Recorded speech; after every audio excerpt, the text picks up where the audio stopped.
दोस्तों पिछले कुछ दिन अडानी ग्रुप के लिए बिल्कुल भी अच्छे नहीं रहे हैं। मुझे ऐसा लगता है कि शायद अपनी जिंदगी के सबसे खराब दौर से ये ग्रुप गुजर रहा है।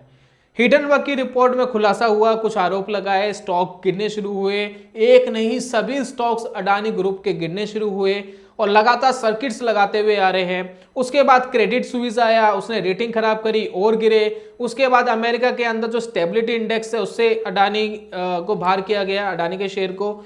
उसके बाद और खराब चीजें हुई। अडानी इंटरप्राइजेस का जो एफपीओ था वो पहले दिन की जो ओपनिंग थी उसकी बहुत खराब थी। हालांकि एफपीओ कंपनी ने कैंसिल्ड कर दिया, इन्वेस्टर के पैसे वापस कर दिए। ये एक अच्छा कदम था क्योंकि अगर 3300 के हिसाब से वो पैसे ले लेता तो स्टॉक तो भाई साहब आज 1000 रुपए पे ट्रेड कर रहा था, तो इन्वेस्टर्स को बहुत जबरदस्त नुकसान होता। खैर, आज की वीडियो का दोस्तों जो मेन मोटिव है, इतना सब कुछ खराब था कुछ दिनों में, तो आज कुछ अच्छा देखने को मिला है अडानी इंटरप्राइजेस के शेयर में। एक दिन में ये भाई साहब अडानी इंटरप्राइजेस का जो शेयर है 50% अप गया है। 50% से भी ज्यादा गया है, 70% भी चला गया था, लेकिन क्लोजिंग 50% के आसपास जाकर के दे दी है। तो ये क्या सिग्नल दे रहा है, टेक्निकल एनालिसिस में इसकी क्या इंपॉर्टेंस है, पुराने चार्ट के डाटा क्या कहते हैं, इसके बारे में दोस्तों आज की वीडियो है। अगर आपको इंटरेस्टिंग लग रही है तो जरूर देखिए, काफी अच्छी नॉलेज आपको लाइव मार्केट यानी लाइव स्टॉक चार्ट में जो कंडीशन चल रही है वो आपको सीखने को मिलेगी। तो चलिए शुरू करते हैं और जान लेते हैं।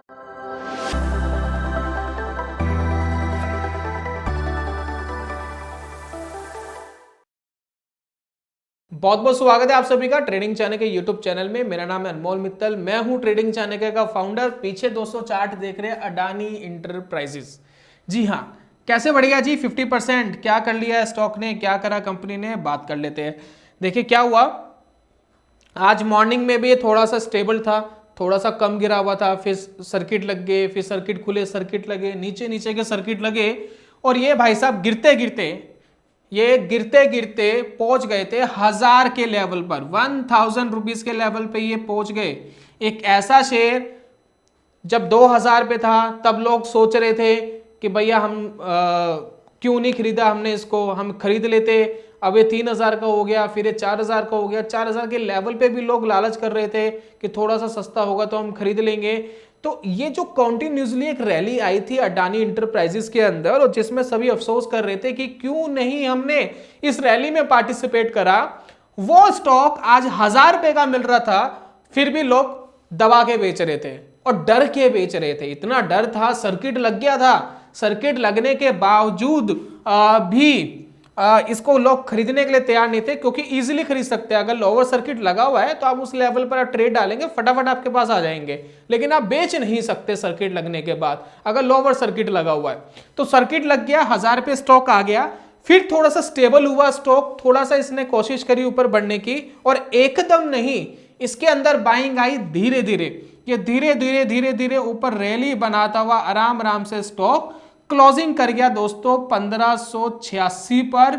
हाई बनाया था अप्रॉक्स 1700 के आसपास, यानी कह सकते हैं एक दिन में 70% का हाई, एक दिन में 50% अप की क्लोजिंग इसमें देखने को मिली। अगर लोअर एंड से हम इसको कंसीडर करें, यहां से कंसीडर मत करिएगा जहां से ओपन हुआ है, एक लोअर एंड से अगर हम इसको कंसीडर करें तो ये रैली इसके अंदर देखने को मिली। तो इसका सीधा हिसाब दोस्तों अगर मैं बात करूं कि अगर किसी की किस्मत बहुत ही अच्छी थी, कोई चमत्कारी हो गया कि 1000 रुपए पे किसी ने खरीद लिया था, तो 1 करोड़ की वैल्यू 1.5 करोड़ हो जाती एक दिन में, 1 लाख 1.5 लाख बन सकते थे, 10,000 15,000 बन सकते थे। लेकिन इस तरीके के रिस्की स्टॉक को झेलना आसान नहीं है, इसके स्टॉप लॉसेस भी बहुत बड़े होते हैं। तो इस तरीके की ट्रेडिंग से हमेशा बचना चाहिए, खासकर सर्किट वाले स्टॉक से, क्योंकि निकलना बड़ा मुश्किल हो जाता है। तो यह दोस्तों हमें अडानी इंटरप्राइजेस के शेयर में आज देखने को मिलेगा। तो आज दोस्तों देखने को मिला, अब मैं थोड़ी सी ना पुरानी हिस्ट्री दिखाता हूं इसकी आपको, उसके बाद एक फिबोनाची टूल के साथ हम इसको लगाकर देखेंगे और देखेंगे कि क्या लेवल्स फिबोनाची हमें बता रहा है। तो यहां पर देखिए मैं लगा रहा हूं यहां पर 1 मंथ का टाइम फ्रेम, और 1 मंथ के टाइम फ्रेम के बाद आप देखिए कि ये 1000 का लेवल क्या कहने की कोशिश कर रहा है। आप उस पर थोड़ा सा ध्यान देंगे तो आपको समझ में आएगा। देखिए हिस्ट्री बहुत इंपॉर्टेंट होती है, पुराने चार्ट्स बहुत कुछ कहते हैं, ध्यान देंगे तो आपको समझ में आएगा कि कौन सा सही लेवल होता है किसी स्टॉक को खरीदने का। देखिए ये जो स्टॉक था ना, जब ये 2000 पे पहुंच गया तो लोग कह रहे थे काश हमें 1000 में मिल जाता। जब 3000 में पहुंच गया तो लोग कहते काश हमें 2000 में मिल गया होता। जब 4000 में पहुंच गया तो काफी इन्वेस्टर कहते काश हमें ये 3000 का मिल गया होता, लेकिन आज 1000 का मिल रहा था तब भी लोग बहुत जबरदस्त तरीके से खरीदने के लिए तैयार नहीं थे। लेकिन ये 1000 का लेवल बहुत इंपॉर्टेंट इसलिए है क्योंकि 2015 में ये स्टॉक ने हाई मारा था 800 के आसपास, फिर उसके बाद देखें तकरीबन 2011 में इसने हाई मारा था 800 के आसपास, और यहां भी देखिए 2008 में लगभग 700 के आसपास ये स्टॉक गया था, 600-700 के आसपास ये स्टॉक गया था, राइट। आज मिल रहा था स्टॉक दोस्तों 1000 का, कितने का? 1000 का आज के दिन मिल रहा था। तो अगर आप इन दोनों में फर्क देखें, 800-1000 का कितना फर्क रह गया? सिर्फ 200 रुपए का। तो अगर हम बात करें पिछले 10 साल पहले जो स्टॉक जितने रुपए का मिल रहा था वो तकरीबन आज मिल रहा था, लेकिन फिर भी लोग घबराए हुए थे। और हालांकि अगर आप बैलेंस शीट देखेंगे कंपनी की तो बैलेंस शीट में क्या बिगड़ा है? फिलहाल तो देखिए कुछ बिगड़ता हुआ दिखाई नहीं दिया। आरोप तो यही लगे हैं ना कि भाई बढ़ा चढ़ा के दिखा दिया, कंपनी के स्टॉक बढ़ाए गए हैं, लेकिन अगर हम 10 साल पुरानी वैल्यूएशंस देख ले, भाई 10 साल पहले कौन से आरोप थे? कुछ नहीं थे। 15 साल पहले क्या आरोप थे? कुछ भी नहीं थे। तो उस मुकाबले स्टॉक मिल रहा था।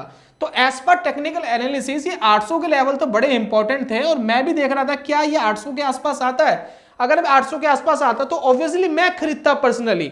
मैं आपको कोई रिकमेंडेशन नहीं कर रहा हूं, मैं इसको पर्सनली खरीदता। मैं एक स्टॉप लॉस लेता 50 या 100 रुपए का, अगर उसके नीचे जाता तो मैं एग्जिट करता, तो मैं एक प्ले करने की सोचता। लेकिन ये 1000 पे जो सर्किट लगा करके एकदम सडनली ऊपर भागा, तो वो मुझे एक रीजनेबल स्टॉप लॉस नहीं मिला। अब एक टूल आता है टेक्निकल एनालिसिस में जिसको हम कहते हैं फिबोनाची। अब जो फिबोनाची है वो क्या करता है, उसका मेन फिबोनाची का मेन कॉन्सेप्ट क्या है? फिबोनाची कहता है कि कोई भी चीज ना एकदम नहीं गिरती है, ठीक है ना। अगर आप किसी बॉल को भी स्टेट से नीचे फेंकोगे, सीढ़ियों से नीचे फेंकोगे, तो वो एक पहले नीचे जाएगी, फिर एक बाउंस करेगी, फिर नीचे जाएगी, फिर बाउंस करेगी, फिर नीचे जाएगी, फिर बाउंस करेगी। मैं आपको एक बताता हूं, एक ड्रॉप होती है ना पानी की ड्रॉप, अगर आप उसको भी नीचे एकदम करोगे तो देखने में तो ऐसा लगेगा वो सीधा ऊपर से एकदम सडनली नीचे ही गिर गई है, वो तो बाउंस कर ही नहीं। लेकिन अगर आप उसको स्लो मोशन के कैमरे से कैप्चर करोगे तो वो ड्रॉप भी नीचे हिट होकर के एक उछाल देगी, फिर एक नीचे जाएगी, फिर उछाल देगी, फिर नीचे जाएगी, फिर उछाल देगी। तो सेम चीज फिबोनाची कहता है कि हर चीज अगर गिर रही है तो उसका एक अपोजिट एक्शन आएगा, फिर वो थोड़ा सा ऊपर जाएगी, फिर नीचे गिरेगी, फिर ऊपर जाएगी। जिस तरीके से एक बॉल अगर हम सीढ़ियों से नीचे फेंके, एक बाउंस करके नीचे नीचे गिरती है, ठीक उसी तरीके से। तो सेम चीज हम यहां करने की कोशिश कर रहे हैं। अब ये गिर तो गया, अब ये बाउंस कहां हो सकता है, तो वो फिबोनाची के लेवल से हम एक बार पहचानने की कोशिश करते हैं। तो यहां पर देखिए 3000 के लेवल से एक सडनली फॉल आया है। पिछले 2 दिन में ये 2-3 दिन में 1000 के लेवल पर आ गया। तो मैं ये 3000 का लेवल कंसिडर करके एक फिबोनाची लगा रहा हूं। उसके बाद में इनका जो ऑल टाइम हाई था अडानी इंटरप्राइजेस का, वहां से लगा करके देख लेंगे। तो चलिए ये है हमारे पास फिबोनाची टूल। कहाँ गया टूल? 1 सेकेंड। ये है फिब रिट्रेसमेंट। इसको लोग काफी लोग फिबोनाकी भी कह देते हैं, फिबोनासी भी कह देते हैं, फिबोनाची भी बोल देते हैं। तो आपके ऊपर है आप क्या बोलते हैं। मैं फिबोनाची बोल देता हूँ। चलिए, हो सकता है कि मैं गलत हूं, आप ठीक हो। और यहां देखिए, ये देखिए इसमें क्या है, एक आपको लो पॉइंट यहां रखना होता है जहां इसने लो बनाया है, और एक इसको आपको हाई बताना होता है कि हाई कहां पर है। 1 सेकेंड। ये देखिए 3000 के आसपास का जो हाई था वहां लगा दिया, नीचे का बॉटम लगा दिया लगभग 1000 के आसपास। अब फिबोनाची क्या कहता है वो आपको समझा दिया। इसमें कुछ रिट्रेसमेंट के लेवल दिए गए हैं। अगर कोई चीज नीचे गिरती है तो वो 38.2%, 50% या 61.8%, 61% आप मान लीजिए, ठीक है ना। तो ये जो लेवल से बड़े इंपॉर्टेंट है। अमूमन देखा गया है जो ये 38.2 वाला लेवल है जो आपको ये दिखा रहा है, ये वाला लेवल, और ये लेवल है लगभग 1800 का। तो कहते हैं ये अमूमन तो मिल जाता है, ये लेवल प्लस ऊपर वाला लेवल जो है 2000 का, ठीक है ना, 50% वाला। अमूमन ये जल्दी मिल जाते हैं, लेकिन ये 61 वाला परसेंट वाला जो लेवल है ये मिलने में थोड़ी सी प्रॉब्लम करता है। तो ये 2200 के आसपास है। तो ये जो लेवल है यहां तक ये रिट्रेस कर सकता है एज पर फिबोनाची। जो फिबोनाची का जो टूल है वो हमें ये कहता है कि एक बार ये यहां पर जाएगा, फिर वहां जाने के बाद फिर वापस अगर इसको गिरना है तो गिरेगा, ठीक है। तो फिबोनाची के हिसाब से आपको 1800, 2000 और 2200 तक के लेवल पे आपको ध्यान देना चाहिए। ये कोई ट्रेडिंग नहीं बता रहा हूं, मैं कोई कॉल नहीं दे रहा हूं, ये सिर्फ टेक्निकल एनालिसिस सीखनी है। लाइव चार्ट चल रहा है ना, फिबोनाची टूल टेस्ट करना है, तो टेस्ट करिए ना, लाइव मार्केट में देखिए क्या रिएक्ट करता है। जरूरी नहीं कि हर चीज पैसा लगाकर और कमाना ही है मार्केट के अंदर, पहले सीखिए कमाने को तो कितना ही कमा सकते हो मार्केट के अंदर। चलिए, तो ये समझ में आ गया कि 1800, 2000, 2200 फिबोनाची के हिसाब से एक इंपॉर्टेंट लेवल हमें यहाँ दिखाई देते हैं। चलिए अब एक काम करते हैं, मैं एक बार इसको 4000 से लगा के देख लेता हूं कि 4000 के लेवल से हमें ये क्या बताता है। तो ये देखिए, ये था इसका ऑल टाइम हाई, और ये हम यहाँ लगाते हैं इसको, ये मैंने एक बॉटम रख दिया यहाँ पर, ये बॉटम है, ठीक है, और ये इसका हाई पे मैंने इसको छोड़ दिया है, ठीक है। तो अगर मैं 4000 से अगर फिबोनाची लगाता हूं तो ये हमें इंपॉर्टेंट लेवल जो बता रहा है 38 वाला जो है बड़ा इंपॉर्टेंट है, क्योंकि ये अमूमन हमें देखने को मिल ही जाता है रिट्रेसमेंट में। तो ये 2200 का लेवल यहाँ आ रहा है, ठीक है, 2200 का, और उसके बाद मैं बात करूं 50% वाला तो वो 2600 का आ रहा है, और उसके बाद मैं करूं 61 वाला जो बहुत जल्दी देखने को मिलता नहीं है लेकिन वो 2900 आ रहा है। तो अगर हम 4000 के हिसाब से लगाए तो ये कुछ इंपॉर्टेंट लेवल्स है जिन पे आपको ध्यान देना चाहिए कि अगर ये यहां तक आता है तो वापस ही नीचे की रैली कंटिन्यू कर सकता है। एज पर फिबोनाची हम इस तरीके से कंसीडर करते हैं। तो 2200, 2600, 2900 ये 3 लेवल है। 2200, 2600 इजीली मिलते ही है, 2900 का आने में प्रॉब्लम होती है स्टॉक को। मैं फिर कह रहा हूं ट्रेड नहीं लेना, सिर्फ वॉच करना है, देखना है कि फिबोनाची कैसे काम करता है। अब यहां पर देखिए काफी लोग कहेंगे कि क्या इसका ट्रेंड रिवर्स हो गया, क्या ये अब यहीं से सीधा भाग जाएगा? हो भी सकता है, नहीं भी हो सकता, दोनों यहां पर कंडीशन बनती है। लेकिन अगर आपको यह देखना है कि ट्रेंड कब रिवर्स होगा तो हमेशा ध्यान रखिए ट्रेंड रिवर्स होने के लिए जो स्विंग्स है वो ऊपर बनने जरूरी है। तो अगर इसके स्विंग्स जिस तरीके से ये स्विंग्स नीचे की तरफ बना रहा है, देखिए ये लगातार स्विंग्स नीचे की तरफ बना रहा था ना, पहले ऊपर जाता है फिर नीचे, फिर ऊपर जाता है नीचे, फिर ऊपर जाता है नीचे, अब यहाँ नीचे। अगर ये कभी भी स्विंग्स कुछ ऐसे बनाने शुरू कर देगा, ऐसे मतलब एक हाई बनाएगा फिर नीचे, फिर एक नया हाई बनाएगा फिर नीचे, फिर नया हाई बनाएगा नीचे, तब आप समझ जाइए कि अब इसका ट्रेंड रिवर्स हो गया है। फिलहाल इसका ट्रेंड नेगेटिव ही है, रिवर्स नहीं हुआ है। 1000 से 1500 तक, 1600 तक जरूर गया है, 50-60% हम देखें परसेंटेज के टर्म में तो जरूर गया है, लेकिन आपको ध्यान रखना चाहिए कि किस रफ्तार से गिर रहा है उसका जरूर अंदाजा लगाएं। तो ये था दोस्तों लाइव चार्ट के साथ टेक्निकल एनालिसिस को सीखना।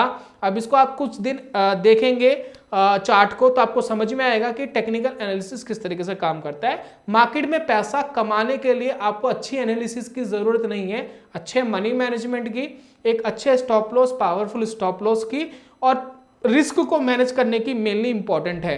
क्योंकि अगर मार्केट के अंदर पैसा ही नहीं रहा तो कमाओगे क्या?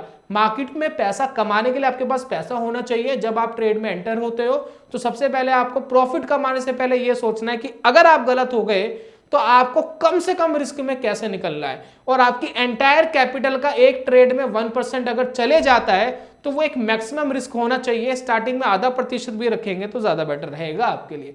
तो ये तो दोस्तों आज की वीडियो में, उम्मीद करता हूं आपको कंटेंट पसंद आया होगा। जल्दी मिलूंगा नेक्स्ट वीडियो में कमाल के कॉन्सेप्ट के साथ। तब तक के लिए good bye, God bless you, bye bye दोस्तों।